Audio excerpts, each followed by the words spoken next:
की जय। सद्गुरुदेव भगवान की जय। वृंदावन बरसाना धाम की जय। महाप्रभु श्री हरिवंश चंद्र जी महाराज की जय। श्री यमुना रसरानी की जय। समस्त सहचरी वृंद की जय। जय जय श्री राधे श्याम। जय जय श्री राधे श्याम। जय जय श्री राधे श्याम। जय जय श्री हरिवंश।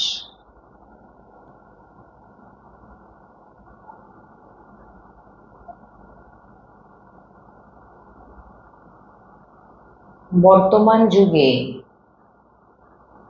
যখন সর্বত্রই কেবল হাহাকার, সকলেই দুঃখী, অশান্তিতে জ্বলে পুড়ে মরছে, পৃথিবীর সর্বত্রই কেবল হানাহানি, প্রতিদিন হাজার হাজার মানুষ নিধন হচ্ছে, কোটি কোটি টাকা একে অন্যের বিনাশের জন্য খরচ করা হচ্ছে, বিশ্বের বড় বড় মস্তিষ্ক ধ্বংসের নতুন নতুন আবিষ্কারে ব্যস্ত, যেখানে সুখ শান্তি এবং প্রেমের প্রসারের সঙ্গে সঙ্গে জীবনে ভগবত কৃপা অনুভব করার জন্য রামচরিত্র মানস এমন মহান গ্রন্থ অতি প্রয়োজন। এই রামচরিত্র মানসের বাণী মানুষের জীবনে অতি প্রয়োজন।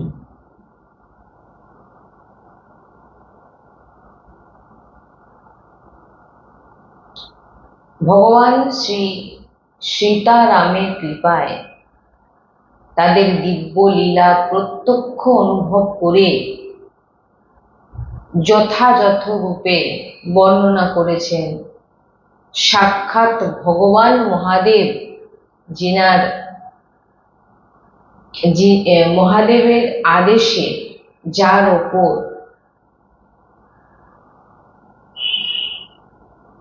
সত্যম শিবম সুন্দরম লিখে নিজের হাতে স্বাক্ষর করেছে এমন পুস্তক, এমন মহান গ্রন্থ শ্রী রামচরিত্র মানসের রচয়িতা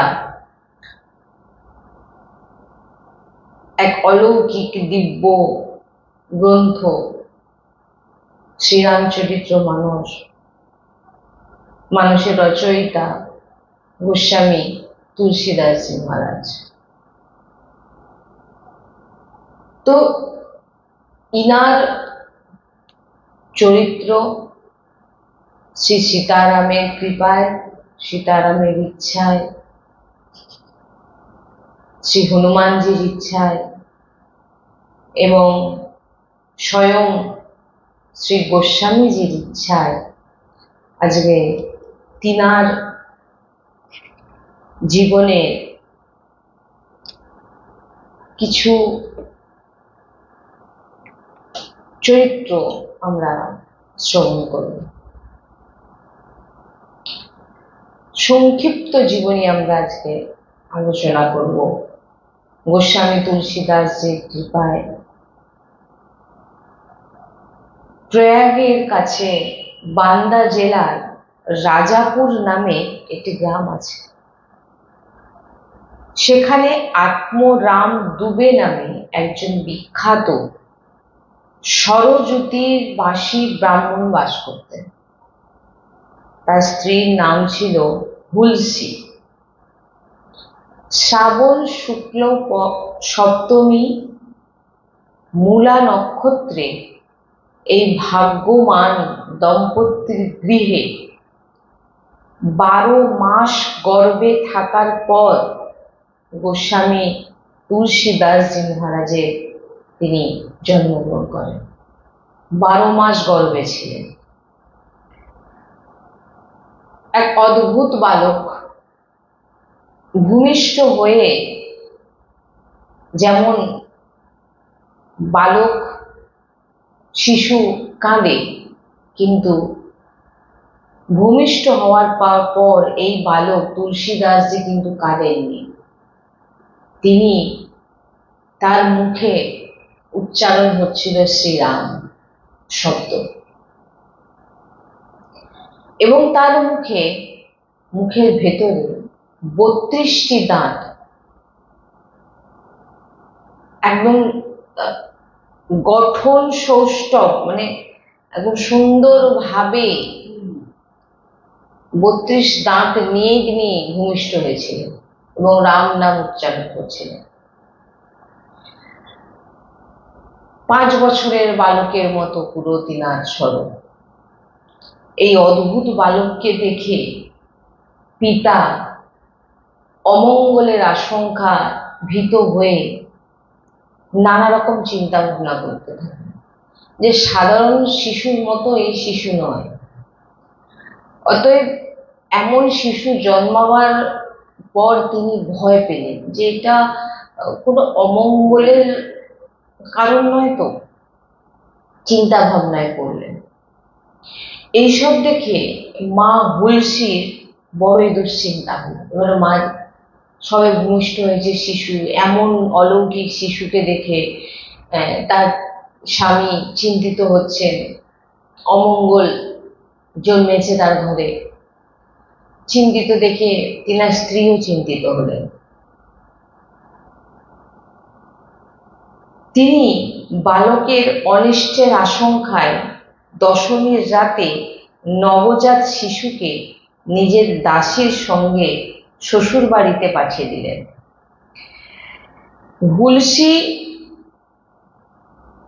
মা হুলসি বড়ই যখন চিন্তা করলেন যে মনে হয় শিশুর সঙ্গে কিছু একটা ক্ষতি করে দেবে, কারণ এমন অলৌকিক শিশু জন্মেছে, যদি মেরে দেয় বা কিছু। তিনি তখন কি করলেন, তিনার যে দাসী, সেই দাসীর সঙ্গে তিনি তার দাসীর সঙ্গে পাঠিয়ে দিলেন। পরের দিন তিনি অসার সংসার ত্যাগ করলেন। সেই শিশুকে দাসীর সঙ্গে তো পাঠিয়ে দিলেন, যেহেতু একে নিয়ে পালা, একে নাহলে মেরে দেবে। শিশুকে পাঠিয়ে দেওয়ার পরের দিনই তিনি দেহত্যাগ করলেন, মানে বাবা তুলসীদাসজির মাতা হুলসি দেবী। দাসীর নাম ছিল চুনিয়া। সেই দাসীর নাম ছিল কি? চুনিয়া। এখানে বলছেন সেই নবজাত শিশুকে দাসীর সঙ্গে পাঠিয়ে দিলেন এবং দাসীর নাম ছিল চুনিয়া। হ্যাঁ, সে অত্যন্ত আদর যত্নের সাথে বালকের পরিচর্যা করতে লাগলেন। দাসজির যখন বয়স হয় 5 বছর, তখন চুনিয়ারও মৃত্যু হয়ে গেল। একজন সাহারা ছিল সেই দাসীও মারা গেল। এবার বালক তুলসীদাস সত্যি অনাথ হয়ে পড়ল। এখন আর তিনাকে দেখার মতো আর কেউ থাকলো না। সে এখান ওখান ঘুরে বেড়াতে লাগলো, কেউ বাবা মা কেউ নেই, দেখাশোনার কেউ নেই, তো সে বাচ্চা শিশু কি হবে? এদিক ওদিক ঘুরে বেড়াচ্ছে, খেতে পাচ্ছে না, এর দরজায় যাচ্ছে, তার দরজায় যাচ্ছে, এখানে ওখানে। আমরা জীবনের দুঃখ ওকে ভাবি না, আমরা জীবনের দুঃখের কথা বলি না, যে আমার জীবনে এই দুঃখ, আমার জীবনে এত কষ্ট, তোর জীবনে আছে নাকি? আমি সবসময় একটা কথা বলি না, যে এই সংসারে এই সৃষ্টিতে যে এসেছে স্বয়ং ভগবানও, তিনাকেও কষ্ট ভোগ করতে হয়েছে। ভগবান তো প্রকটই হয়েছিলেন কারাগারে, আর এখানে দেখুন ভগবানের দাস, তিনাকে দেখুন, প্রথমে জন্মানোর পর অমঙ্গল ভেবে তার মা পাঠিয়ে দিল দাসীর সঙ্গে, মা মারা গেল। এরপরে যে আশ্রয়টুকু ছিল সেই দাসীও মারা গেল। ভাবুন, তাহলে ভক্তের চরিত্র, তাহলে আমরা তো ভাবতে পারি যে তিনি এত বড় ভক্ত, তিনার জীবনে এরকম কেন হচ্ছে? ছোটবেলায় জন্ম থেকে তিনার পিছনে, মানে তবেই তো তিনি আজকে তুলসীদাস হয়েছে। হ্যাঁ, তো এখানে ওখানে ঘুরে বেড়াতে লাগলো, এ বাড়ি ও বাড়ির দরজায়। এক সময় জগৎ জননী যখন দেখতে পেল শিশুটা কি কষ্টে এদিক ওদিক ঘুরছে, খেতে পাচ্ছে না, তখন স্বয়ং জগৎ জননী পার্বতী দেবীর এই প্রতিভাবনা, মানে বালকের উপরে পার্বতীর খুব দয়া আসলো, দুঃখ আসলো। জগৎ জননী তিনি ব্রাহ্মণীর বেশ ধারণ করে প্রতিদিন ওই বালকের কাছে এসে তাকে নিজের হাতে ভোজন করিয়ে দিতেন। তাকে ভবতুলসীদাস। ওই জন্য বলেন না, যার কেউ নেই তার ভগবান আছে, যার কোনো সাহারা নেই তার জন্য ভগবান আছে। সে ডাকুক আর না ডাকুক, ভগবান তার উপর কৃপা করবেই। তো সে তো বালক, ভগবানকে ডাকতেও জানে না, ভজন করতেও জানে না, কিচ্ছু জানে না। দেখুন তার তিনার উপরও কৃপা কিভাবে হচ্ছে।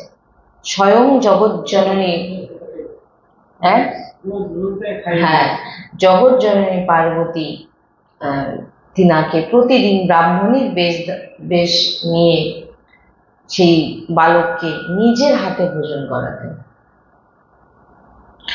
এদিকে ভগবান শঙ্করের ইচ্ছায় রামশৈলে বসবাসকারী শ্রী অনন্তানন্দজির প্রিয় শিষ্য শ্রী নরহর্যানন্দজি এই বালকের খুঁজে বের হলেন। তার নাম রাখলেন রামবোলা। এদিকে ভগবান শঙ্কর দুজনেই ব্যস্ত ওই শিশুর জন্য। ভগবান শঙ্করের ইচ্ছায় রামশৈলে বসবাসকারী শ্রী অনন্তানন্দজির প্রিয় শিষ্য শ্রী নরহর্যানন্দজি এই বালককে খুঁজে বের করে তার নাম রাখলেন কি, কোনো নামও ছিল না তিনার, নাম রাখলেন কি রাম বোলা। কেন? জন্মানোর পরে কি বলেছিলেন? রাম। তিনি তাকে অযোধ্যায় নিয়ে গেলেন এবং মাঘী শুক্লা পঞ্চমী তিথিতে শুক্রবারে তার উপনয়ন সংস্কার করালেন। এত কিছু তার সঙ্গে হচ্ছে, কে করছেন? প্রথম মা পার্বতীর কৃপা হয়েছে, তারপরে বাবা ভোলানাথের ইচ্ছেতে তিনি গুরুও, মানে সবকিছু তিনি তার জীবনে তিনি ভজনও করেননি, কিছু চাননি। ওই জন্য আমাদের গুরুজি সবসময় বলেন আশ্রয় মজবুত করো। তুমি ভজন করতে পারো না পারো, যে যখন আমার কেউ নেই ভগবান ছাড়া, একে আশ্রয় বলে। সে বাচ্চা তো কিছুই জানে না, সে তো ভজনও করতে জানে না, আশ্রয়ও কাকে বলে জানে না, কিন্তু তার কেউ নেই, তারপরে ভগবানের কিরকম দৃষ্টি দেখুন। তো মাঘী শুক্লা পঞ্চমী তিথিতে শুক্রবারে তার উপনয়ন সংস্কার করালেন। কেউ না শেখালেও বালক রামবোলা গায়ত্রী মন্ত্র উচ্চারণ করলো। দেখে সকলে আশ্চর্য হয়ে গেল। গায়ত্রী মন্ত্র তিনি কেউ বলেননি, তিনি নিজে থেকে উচ্চারণ করছেন। সবাই অবাক হয়ে গেল। এরপর নরহরি স্বামী বৈষ্ণবের পঞ্চ সংস্কার করে রামবোলাকে রাম মন্ত্রে দীক্ষা দিলেন এবং অযোধ্যায় থেকে তাকে বিদ্যা শিক্ষা দিতে লাগলেন। বালক রামবোলার প্রখর বুদ্ধি ছিল। একবার গুরুর মুখে থেকে যা শুনতেন, যেটাই শুনতেন, সাথে সাথে সেটা তার কণ্ঠস্থ হয়ে যেত। কিছুদিন বাদে গুরু শিষ্য দুজনেই সেখান থেকে শুকর ক্ষেত্রে গমন করলেন, মানে রামবোলা আর তার গুরু। সেখানে শ্রী নরহরি স্বামী শ্রী তুলসীদাসকে রামচরিত্র মানস শোনান। দিন কয়েক পর তুলসীদাস সেখান থেকে কাশী চলে গেলেন। কাশীতে সনাতনজির কাছে 15 বৎসর পর্যন্ত বেদান্ত অধ্যয়ন করলেন বাবা তুলসীদাস। এরপর তার মনে সাংসারিক জীবনের কিছু ইচ্ছা জাগে। দেখুন এবারে কিভাবে ভগবানের লীলাটা এবারে দেখুন ভক্তের উপরে। এত কিছু অধ্যয়ন করার পর তিনার ভিতরে একটি ইচ্ছে জাগে, তিনি সংসার জীবনে প্রবেশ করতে চাইলেন। তো বিদ্যাগুরুর অনুমতি নিয়ে নিজের জন্মভূমিতে ফিরে গেলেন, যেখানে জন্মেছিলেন সেখানে ফিরে গেলেন। সেখানে এসে তিনি দেখেন যে তার ঘর সংসার সব নষ্ট হয়ে গেছে, কিছু নেই। অতঃপর তিনি শাস্ত্রীয় পদ্ধতিতে নিজের পিতার শ্রাদ্ধ করলেন এবং সেখান থেকেই সকলকে রাম কথা শোনাতে লাগলেন। নিজের জন্মভূমিতে ফিরে গেলেন এবং সেখানে পিতার শ্রাদ্ধ করে তিনি সেখান থেকে সবাইকে রাম কথা শোনাতে লাগলেন। জ্যৈষ্ঠ শুক্লা ত্রয়োদশী বৃহস্পতিবারে ভরদ্বাজ গোত্রীয় এক সুন্দরী কন্যার সাথে তার বিবাহ হয় বাবা তুলসীদাসজির, এবং তিনি নববধূর সাথে সুখে দিন কাটাচ্ছিলেন। একবার স্ত্রীর প্রতি এত আকর্ষিত ছিলেন তিনি যে এক মুহূর্ত তিনাকে ছেড়ে থাকতে তিনি পারতেন না। একবার তার স্ত্রী মানে কোথাও তার বাবার বাড়িতেও যেতে দিতেন না, এত আকর্ষণ ছিল। একবার তার স্ত্রী তার ভাইয়ের সাথে নিজের মায়ের কাছে চলে যান বাবা তুলসীদাসজিকে না জানিয়ে। তুলসীদাসজি যখন এসে দেখেন ঘরে স্ত্রীকে দেখতে পাননি, তিনি পিছন পিছন সেদিকে যেতে লাগলেন। ওর স্ত্রীর জন্য তাকে অত্যন্ত বকলেন, স্ত্রীকে পৌঁছে গিয়ে, যে তুমি আমাকে না জানিয়ে কেন চলে এসছো, খুব বকলেন। তিনি এমন আকর্ষিত ছিলেন যে তিনি যখন কি দিন কি রাত, ঝড় বৃষ্টি, বলছেন সব দেহ, যখন তিনি স্ত্রীর কাছে যাচ্ছিলেন, আমরা সাধু সন্ধ্যের শ্রীমুখে শুনেছি, বলছেন নদী দেখলেন সামনে, নদীকে পার হবেন কি করে না লাস্টে নৌকা ভেবে, সব দেহের উপরে দিয়ে তিনি নৌকা ভেবে, মানে তিনি কিছু দেখতে পাচ্ছেন না স্ত্রীকে ছাড়া, এত আকর্ষিত। নৌকা পার হয়ে নদী পার হয়ে তিনি কি করলেন, পাহাড় পার হতে হবে। এবারে দড়ি কি করে পাবেন না, সাপ ঝুলছিল, সে সাপকে ধরে তিনি পর্বত পার হয়ে গেলেন। মানে বন জঙ্গল গোটা সর্বশরীর রক্তাক্ত হয়ে গেছে। স্ত্রী যখন দেখলেন যে এই কি অবস্থা, তখন তিনি স্ত্রীকে বকছেন যে তুমি কেন আমাকে না বলে চলে, জানো আমি তোমাকে ছাড়া থাকতে পারি না। তখন স্ত্রী বলছেন যে আমার এই রক্ত মাংসের শরীরে তোমার যে এত আসক্তি আমার এই রক্ত মাংসের শরীরে যে নষ্ট হয়ে যাবে, তার অর্ধেকও যদি তুমি শ্রী রামের প্রতি এই আসক্তি রাখতে, তাহলে তোমার এই বন্ধন মুক্তি, তোমার এই জন্ম তুমি মুক্তি পেয়ে যেতে। যদি আমার প্রতি তোমার যতটা আসক্তি, সেটা যদি তুমি ভগবানের প্রতি রাখতে, অর্ধেক তোমার মুক্তি হয়ে যেত। এই কথাটা বাবা তুলসীদাসজির হৃদয়ে মনে এমন ভাবে লাগলো, যে এক মুহূর্ত সেখানে বিলম্ব না করে তিনি তৎক্ষণাৎ সেখান থেকে চলে গেলেন। সেখান থেকে তুলসীদাস প্রয়াগে আসেন এবং গৃহস্থ বেশ তিনি ত্যাগ করে দিলেন। দেখুন, স্ত্রীর একটি কথাতে তারপর তিনি নানান তীর্থ পর্যটন করে আবার কাশীতে ফিরে আসেন। তীর্থ ভ্রমণকালে মানব সরোবরের তীরে তার কাকভূষুণ্ডির দর্শন লাভ হয়। কাশীর থেকেই তুলসীদাসজির রামকথা গান শুরু করলেন। এখানেও গান করতেন আর সেখানেও রামকথা গান করতে লাগলেন। সেখানে একদিন এক প্রেতের সঙ্গে, তার সঙ্গে সাক্ষাৎ হয়। সে তাকে হনুমানজির সন্ধান দিয়ে দেয়।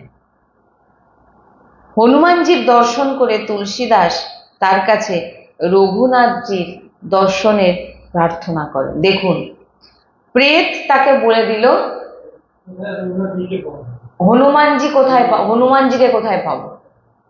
সবার মধ্যে ভগবান বিরাজমান, এই কথাটা যেমন বলা হয়েছে না, বাবা তুলসীদাসজি বসে আছেন, প্রেত যা এসে গেছে, বলছেন তুই আমাকে ভয় দেখাতে এসেছিস, মুজবে রাম তুজবে নাম, রাম জগমে রাম সমায়া, সবার মধ্যে তো তুই কি তুই আমাকে কি তুই তোমার ভগবান, তুই তো আমার রাম।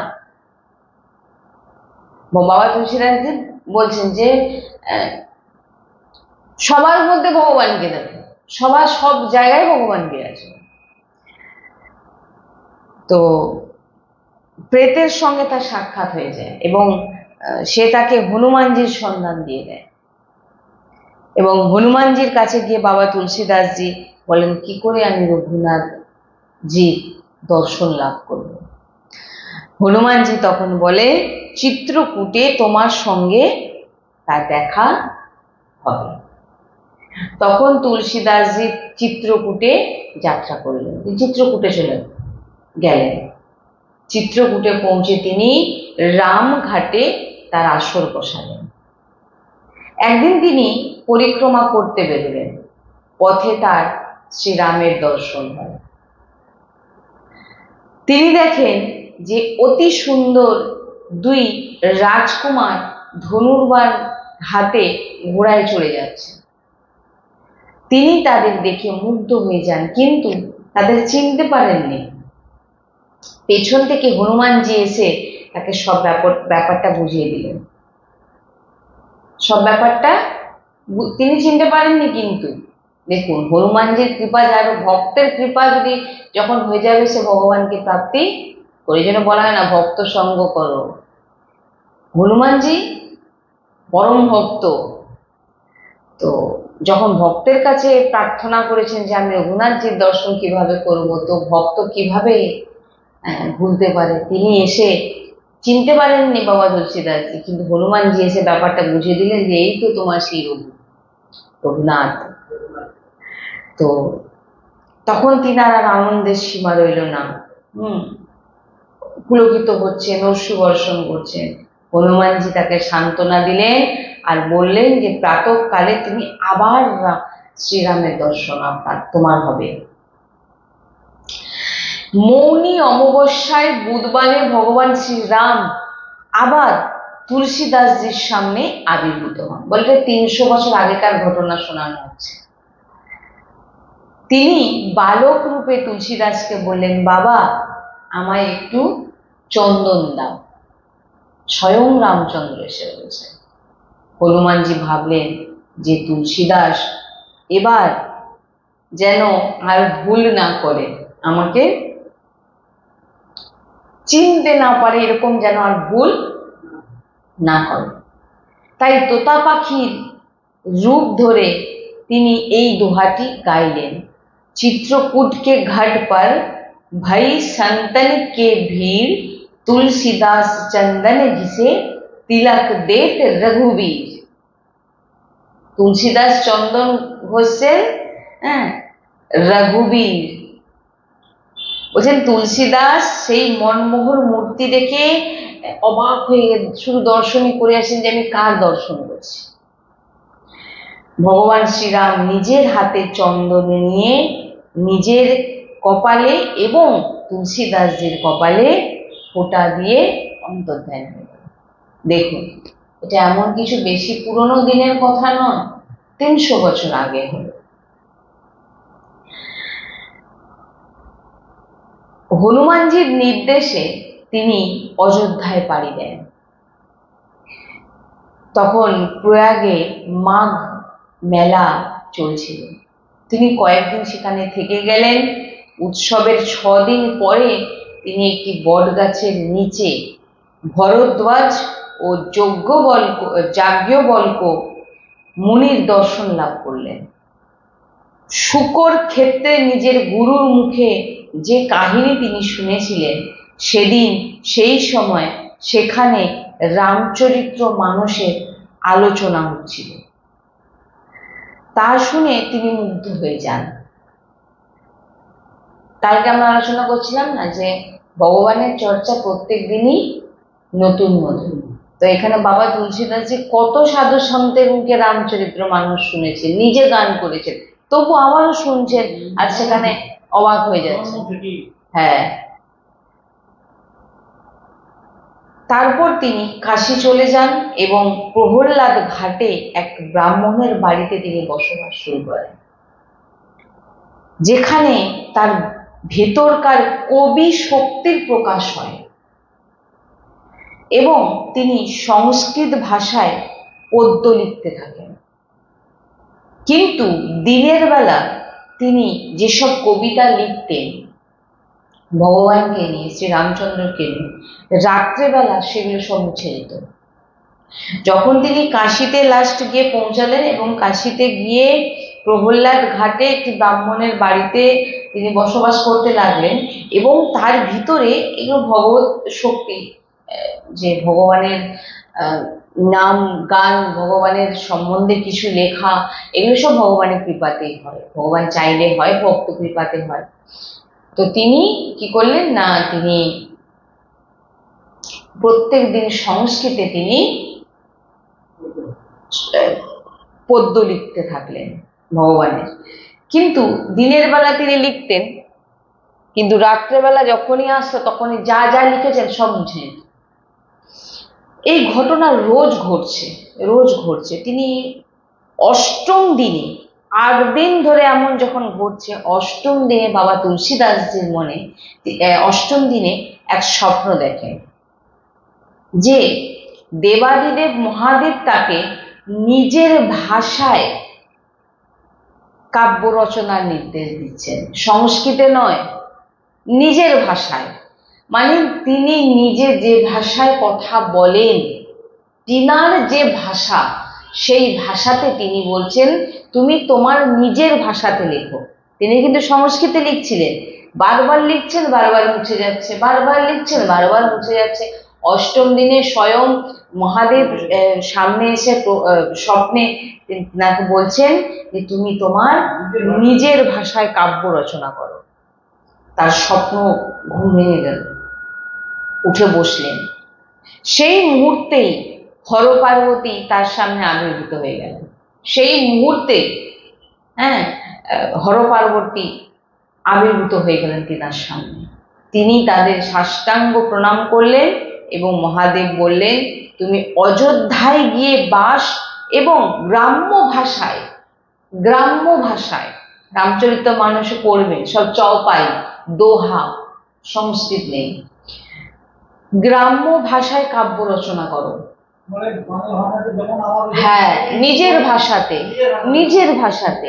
এখন চৌপায় আমি আপনাকে শোনালাম না, চৌপায় একটা চৌপায় আছে, দোহা আছে। বিনি সৎসঙ্গ বিবেক না হই রাম, বিনি সৎসঙ্গ বিবেক না হই রাম কৃপা বিন সুলভ না সই। এই বিনি সৎসঙ্গ বিবেক তিনার ভাষায়, বিনি সৎসঙ্গ, বিনা সৎসঙ্গে বিবেক জাগ্রত হবে না। রাম কৃপা বিন সুলভ না সই, সংস্কৃত বলছে যে তুমি নিজের ভাষাতে লেখো। বাবা ভোলানাথ পার্বতী স্বয়ং বললেন এবং তিনাকে আদেশ দিলেন যে তুমি অযোধ্যায় গিয়ে বাস এবং গ্রাম্য ভাষায় এই কাব্য তুমি রচনা করো, তুমি কাব্য রচনা করো। আমার আশীর্বাদে তোমার কাব্য সামবেদের সমান ফলবতী হবে। কি বলছেন বাবা ভোলানাথ এবং মা পার্বতী দুজন বলছেন তুমি অযোধ্যাতে গিয়ে নিজের ভাষায় তুমি কাব্য রচনা করো, আর এই কাব্য সামবেদের সমান, এই যে শুনছি বলছেন সামবেদ শ্রবণ করলে অধ্যয়ন করলে যে ফল পাওয়া যাবে, এই এই এই এই রামচরিত্র মানস যে শুনবে তার সেই রকম ফল, এর মহিমা বর্ণনা করা যায় না। এই কথা বলে গৌরী ও শঙ্কর ভগবান অন্তর্ধান হলেন। এই নির্দেশ অনুসারে তুলসীদাস কাশী থেকে অযোধ্যায় চলে আসেন এবং তিনি রামনবমীর দিন প্রায় সেই রকমই গ্রহ নক্ষত্রের সমাবেশ ছিল যেমন ছিল ত্রেতা যুগে রাম জন্মের দিনে। সেই দিন সকালবেলা তুলসীদাসজি রামচরিত্র মানস গ্রন্থের রচনা আরম্ভ করেন। 982 বঙ্গাব্দ,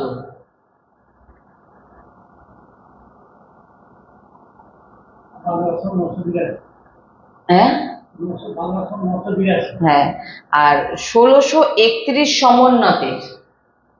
হ্যাঁ, তো সেই দিন সকালবেলা তুলসীদাসজি রামচরিত মানস গ্রন্থের রচনা আরম্ভ করেন।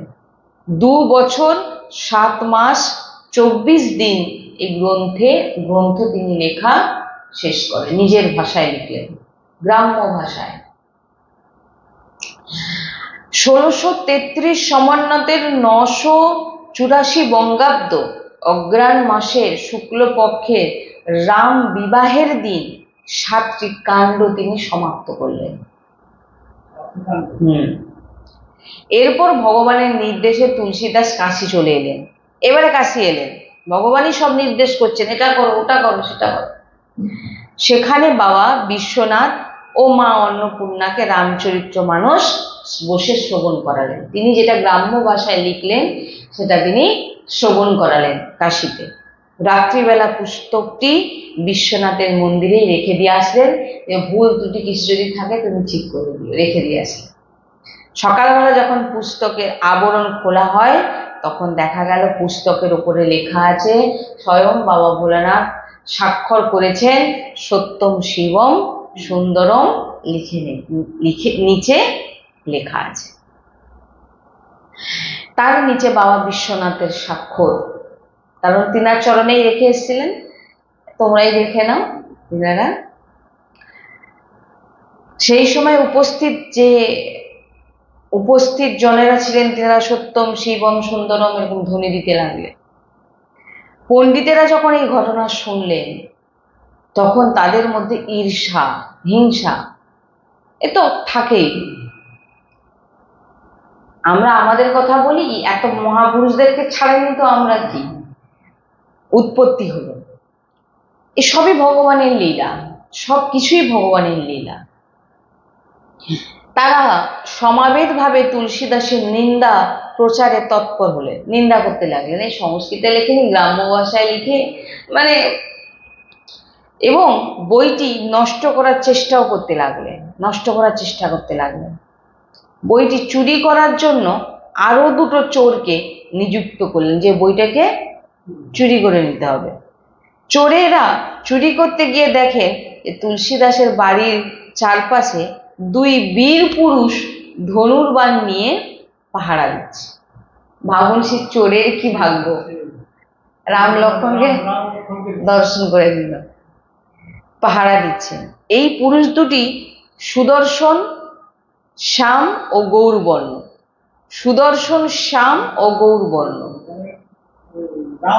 হ্যাঁ, এদের দর্শনে চোরেদের বুদ্ধি শুদ্ধ হয়ে গেল। ভগবানের দর্শনে তার বুদ্ধি আর কি করে দূষিত হবে। সেই দিন থেকে তারা চুরি করা ত্যাগ করে দিয়ে ভজন কীর্তন শুরু করে দিল। তার লেখা বইটি রক্ষার জন্য ভগবান কষ্ট করে পাহারা দিচ্ছেন, এটি বাবা তুলসীদাসজি পাহারা দিচ্ছেন। বাবা তুলসীদাসজি বুঝতে পারলেন যে আমার এই যে গ্রন্থটার জন্যে শ্রী রামচন্দ্র সারা রাত জেগে থাকছেন, পাহারা দিচ্ছেন। না, খুব কষ্ট হলো। তিনি বুঝতে পেরে তুলসীদাসজি কি করলেন, তার সমস্ত যে জিনিসপত্র ছিল সব লোককে দিয়ে দিলেন, দান করে দিলেন, এবং বইটি তার বন্ধু টোডারমলের কাছে রেখে দিলেন, তুমি রেখে দাও গ্রন্থটা। এরপর তিনি একটি দ্বিতীয় কপি লিখলেন, আবার একটি লিখলেন। সেই প্রতিলিপির পশ্চাৎপটের উপরে অন্যান্য প্রতিলিপি তৈরি হতে লাগলো। পুস্তকের প্রচার দিনের পর এখনো সেই গ্রন্থ আছে, আমরা শুনেছি, এখনো সেই রামচরিত্র সেই বলছেন পুস্তকের প্রচার দিনের পর দিনই মানে বিশাল নাম করতে লাগলো খুব। এদিকে পণ্ডিতেরা অন্য কোথাও উপায় না পেয়ে পুস্তকটি শ্রী মধুসূদন সরস্বতীর কাছে পাঠালেন। আর একটি যে কপি করলেন সেই এবারে পরপর ওটা বাড়তে লাগলো। পুস্তকটি শ্রী মধুসূদন সরস্বতীর কাছে পাঠালেন যে এই বইটি মতামতের জন্য, এই বইটি মতামত মানে এইটি পড়ে তিনি কি মতামত দেন। তো মধুসূদন সরস্বতী বইটি দেখে অত্যন্ত আনন্দিত হয়ে তিনি বললেন যে কাশীরূপী আনন্দ কারণে তুলসীদাস হলেন চলমান তুলসীর চারা। তিনি এই গ্রন্থটি পড়ে বলছেন কাশীরূপী আনন্দ কাননে তুলসীদাস হলেন চলমান তুলসীর চারা। তুলসী গাছ বলছেন চলমান, তার কবিতারূপী মঞ্জুরি অতীব সুন্দর, মানে তিনার যে গ্রন্থটি অতীব সুন্দর, যার উপর শ্রী রামরূপী ভ্রমর সর্বদা গুঞ্জন করছে। ভ্রমর মানে শ্রীরাম সবসময় ঘুরছেন, পাহারা দিচ্ছেন। এতেও পণ্ডিতেরা খুশি হলেন না, হিংসা যাকে বলে। তখন ওই বইয়ের পরীক্ষার আর এক উপায় স্থির করলেন। তারা ভাবছেন কিভাবে এই গ্রন্থটিকে বাতিল করা যায়। যিনি মতামতে হেড তিনিও বললেন, এমন মন্তব্য করলেন যে চলমান তুলসী ইত্যাদি ইত্যাদি বললেন। তখন তিনারা খুশি হলেন না, বলেন না কি আর একটা পরীক্ষা করতে হবে। কি পরীক্ষা না, বাবা বিশ্বনাথের সামনে সবার ওপরে বেদ, তার নিচে সমস্ত শাস্ত্র পুরাণ রাখলেন এবং সকলের নিচে রাখলেন রামচরিত্র মানস। সমস্ত বেদ উপনিষদ গ্রন্থ সবকিছু রাখলেন এবং নিচে রাখলেন, সবার নিচে রাখলেন রামচরিত্র মানস। রেখে মন্দিরের দরজায় তালা মেরে দেওয়া হলো, কাশী বিশ্বনাথে রেখে। ভোরবেলা মন্দির খুলে দেখা গেল যে শ্রী রামচরিত্র মানস বেদেরও উপরে রাখা আছে, সবার উপরে রাখা আছে। সবাই অবাক হয়ে গেলেন। এতে পণ্ডিতজন যিনারা ছিলেন তারা বড়ই লজ্জিত হয়ে পড়লেন। তারা গিয়ে তুলসীদাসজির কাছে ক্ষমা চাইলেন যে আমাদের ক্ষমা করে দিন, এবং ভক্তি ভরে তিনার তুলসীদাসজির চরণামৃত চরণ ধুয়ে সেই চরণামৃত পান করলেন। এরপর থেকে তুলসীদাসজি অসি ঘাটে বাস করতে লাগলেন। একদিন রাত্রে কলিযুগ ভয়ঙ্কর মূর্তি ধারণ করে তার কাছে এলো কলি, এবং ভয় দেখাতে লাগলো কলি। গোস্বামীজি হনুমানকে স্মরণ করতে লাগলেন, হনুমানজি তাকে বিনয় পদ রচনা, বিনয় পত্রিকা, অনেক গ্রন্থ আছে যেগুলো বিনয় পত্রিকা, এগুলো আমরা চেষ্টা করি অধ্যয়ন করার। তো রচনা করতে বললেন যে গোস্বামীজি বিনয় পত্রিকা রচনা করলেন এবং ঈশ্বরের চরণে সেটি অর্পণ করলেন। শ্রী রামচন্দ্র সেই বইয়ের ওপর নিজের স্বাক্ষর করে দিলেন, বিনয় পত্রিকা। শ্রী তুলসীদাসজি ভাবুন যে স্বয়ং ভগবান স্বাক্ষর করছে, ভগবান পাহারা দিচ্ছে, ভগবান এসে রক্ষা করছে, কি তবে ভোলানাথ সই করছে। আর বিনয় পত্রিকাতে স্বয়ং শ্রী রামচন্দ্র নিজে স্বাক্ষর। শ্রাবণ কৃষ্ণ তৃতীয়া তিথিতে শনিবার অসিঘাটের ওপরে রাম নাম জপ করতে করতে শ্রী গোস্বামীজি এই মরদেহ, এই দেহকে তিনি ত্যাগ করলেন এবং শ্রী রামচন্দ্রের চরণে समर्पित है। श्री रामचंद्र जी महाराज की जय, श्री हनुमान जी महाराज की जय, बाबा तुलसीदास जी महाराज की जय।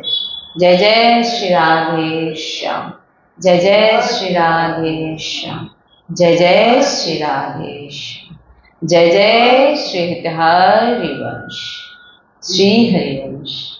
राधे राधे राधे राधे राधे राधे राधे राधे राधे। और भगवान की जय और भगवान की जय और भगवान की जय। जय श्री हरि।